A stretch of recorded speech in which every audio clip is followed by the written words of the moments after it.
বন্ধু এটা কেন করছো? আমি আমার ছেড়ে দাও। তুমি মাই এটা ভালো না। বের হ। আম্মা এবার তো মেঘলা বুঝাই যাবে যে মেয়েটি তার বাবা মার উপর হাত তুলেছিল তাকে আসলে আর কেউ নয়, রাতুল পাঠিয়েছিল।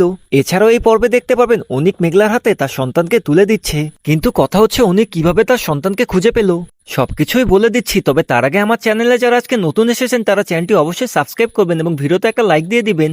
আগের এপিসোডে তো আপনারা দেখেছেন রাতুল যে মেয়েটিকে পাঠিয়েছিল, মেঘলার বাবা মা যখন মেঘলার অফিসে মেঘলার সাথে দেখা করতে যায় তখন সেই মেয়েটি মেঘলা বাবা মাকে ঘাত ধাক্কা দিয়ে বের করে দেয়। ঠিক সেই সময় মেঘলা সেখানে চলে আসে।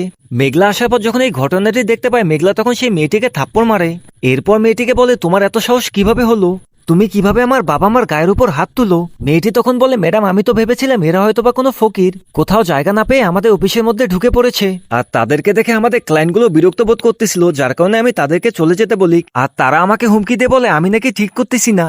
এটা শোনার পর মেঘলা বলে, আজকের পর যদি আমার অফিসের মধ্যে কোনো ফকিরও আসে তাদেরকেও তুমি সম্মানের সাথে কথা বলবা, না হলে তোমার এমন অবস্থা করবো তোমার অহংকার তো দূরের কথা, তুমি কোথাও মুখ দেখাতে পারবে না। একটু পরেই দেখা যায় মিরাজ বস্তির মধ্য দিয়ে হেঁটে যাচ্ছিল। ঠিক তখনই সেখানে বৃষ্টিকে দেখতে পারে একটা মহিলার সাথে কথা বলতিছে।